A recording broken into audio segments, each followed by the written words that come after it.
Mike. I really appreciate being on your program. Tom Kulik, first of all, give people the background, because among all the things going on with this administration, except for a lot of the computer geeks out there, this is one of those stories that's slipping under the internet radar. I think that's a great way to put it, Mike. It would be helpful if we can set up the table for your audience here so they understand what exactly is going on, because there's a lot of disinformation out there. What we're talking about is ICANN. ICANN stands for the Internet Corporation for Assigned Names and Numbers. It's a nonprofit organization based out of California that was set up by the U.S. government to oversee the domain name system for the Internet.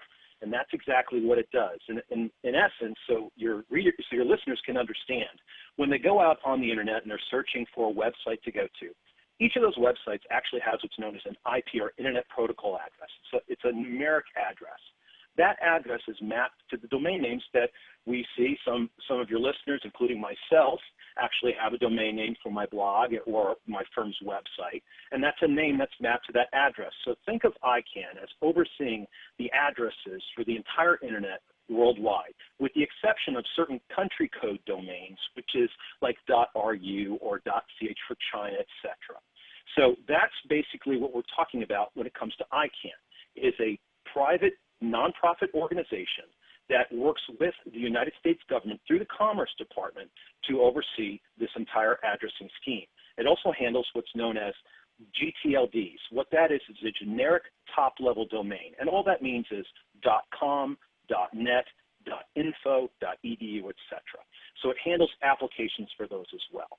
What's happening with ICANN is that after now almost 20 years, ICANN is actually being handed over to the world community, and by that I mean the U.S. government is ending its contract of oversight of ICANN, and that is effective on October 1st. Now, since it's worked for most of the last 20 years, why does the president want to give it up to whatever international group?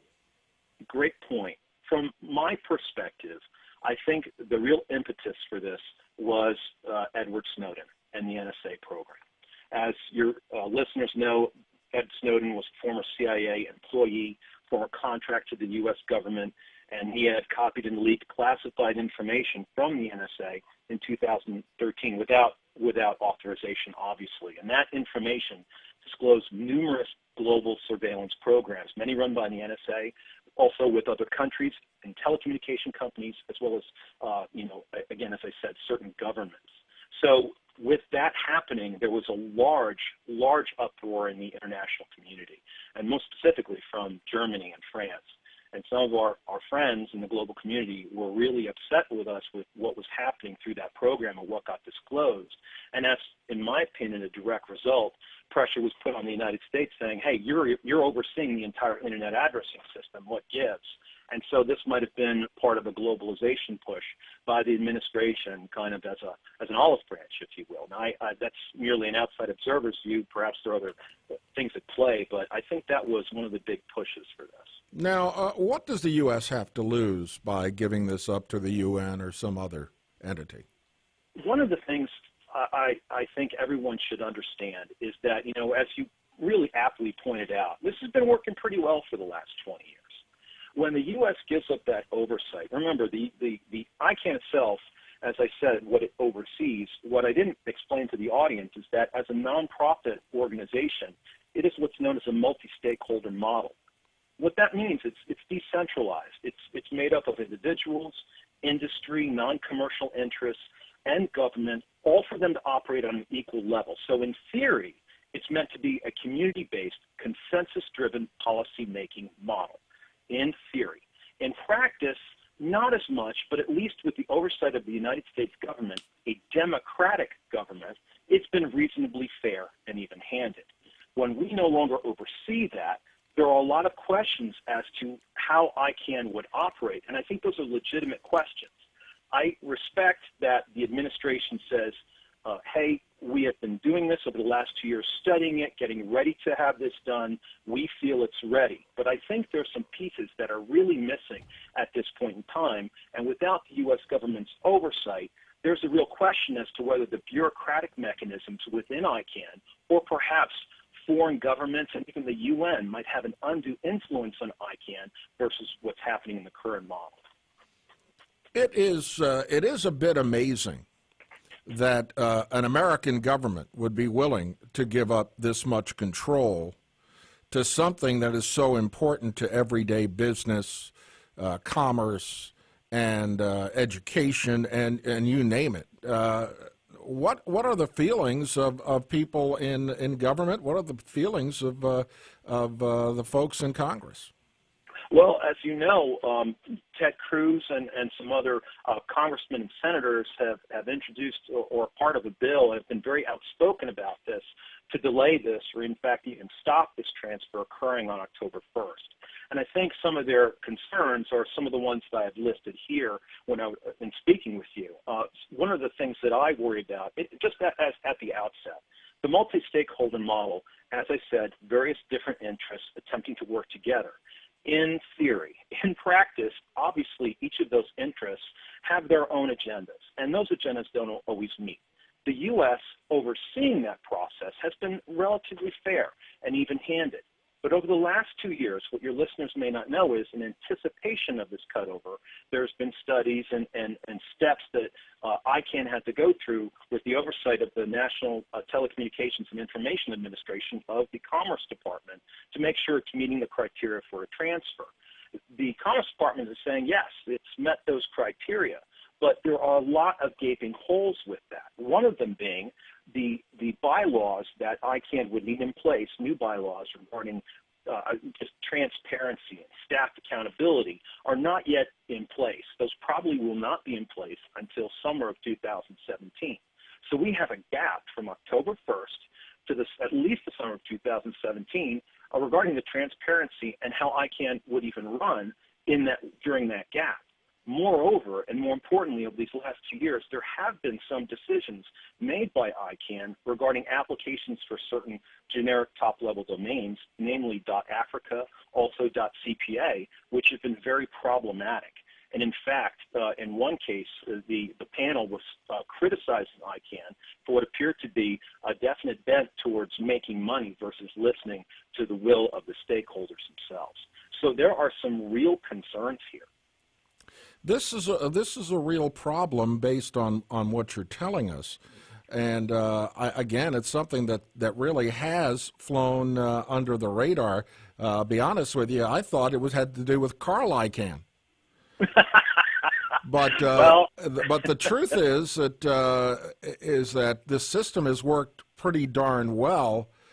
It sounds like we're giving up sovereignty over something that is very important to the United States, and anything touched by the UN turns into we're not supposed to use that word.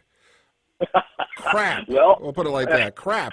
And okay, we'll use that word. We'll use that one, but the world is full of countries that hate the United States and would stick a crowbar in our bicycle wheels any chance they would, and this sounds like they possibly could. Well, let me give you an example here, and there are some commentators and others in the area who have alluded to this, and I'm amongst them. One of the things that ICANN has is essentially a monopoly over the domain name system, and it has that because of an exemption in the antitrust laws that essentially is known as the Federal Instrumentality Doctrine. Because the federal government has an exercise of control over what ICANN does, this immunity from antitrust is granted to ICANN. When this contract expires, well, that oversiight's no longer there, so arguably that exception no longer applies. Well, given the amount of money that flows through ICANN, for instance, the .web domain alone generated probably over $130 million of income to ICANN last I read. So that's just one domain. So imagine ICANN probably doesn't want to have other competitors out there. Well, what would it need to do? Well, it would need to possibly hook its wagon to another foreign interest, a foreign government organization, and in this case, we've already talked about it, possibly the UN. And I've told this to others as well. The UN itself, with its, in theory, model of all countries working together for a common goal, versus the multi-stakeholder model of ICANN, you look at it as probably a very good fit on paper. I think that would be highly problematic because the bureaucratic mechanisms of ICANN matched with the bureaucratic mechanisms of the UN itself will probably very much balance against the interests of the stakeholders in this. As I've told others, it's geek rule versus bureaucratic rule. I think in this case, bureaucratic rule would definitely win. Tom Kulik is our guest, nationally renowned attorney focusing on intellectual property cases. Tom, what effect does this giving up the Internet have on intellectual property? Well, that's a great question, Mike. As I said, ICANN oversees the generic top-level domain. So you have entities out there that seek to get an extension, a generic top-level domain extension for their businesses. For instance, there was an application pending for .cpa, that's the American Institute of Certified Public Accountants. Them and others wanted to have that extension so that their own members could use that extension, and when consumers would go to a website that has that extension, they could feel somewhat comfortable that they're dealing with an entity that's certified public accountants. Believe it or not, when that application went through to ICANN actually initially rejected it and said that they wanted to put that out to public bid, meaning they wanted it to go to the highest bidder. I don't think that's really fitting with what the own tenets of ICANN should do in working in this multi-stakeholder model. And I think that's one example. The other one that I was talking about yesterday with other colleagues is, remember, when we talk about this domain, what if there's a group out there, and it could be, there are many different groups out there that could seek to get a domain, and let's say it's .lgbt or .gay or .jewish, you name it, that has a specific focus and need. If there is a nation state that affiliates itself, or a government organization that affiliates itself with ICANN that might object to that, it's foreseeable that that domain wouldn't be able to be acquired. Now, that might not sound like a big thing, but to me, that is not what ICANN is all about, and it would not be about with U.S. oversight. Well, there's not enough free speech allowed anymore anyway, and this sounds like it would curtail it even more. Tom Kulik, where can people find out more? Well, they can definitely find out more. I'll actually be blogging more about this on my blog at www.legalintangibles.com, and you can read about me and some of my musings on this at www.solidcounsel.com. A real pleasure. Thanks for joining us, and come back again. It would be my pleasure, Mike. Thank you for having me. That's Tom Kulik joining us today on WSVA.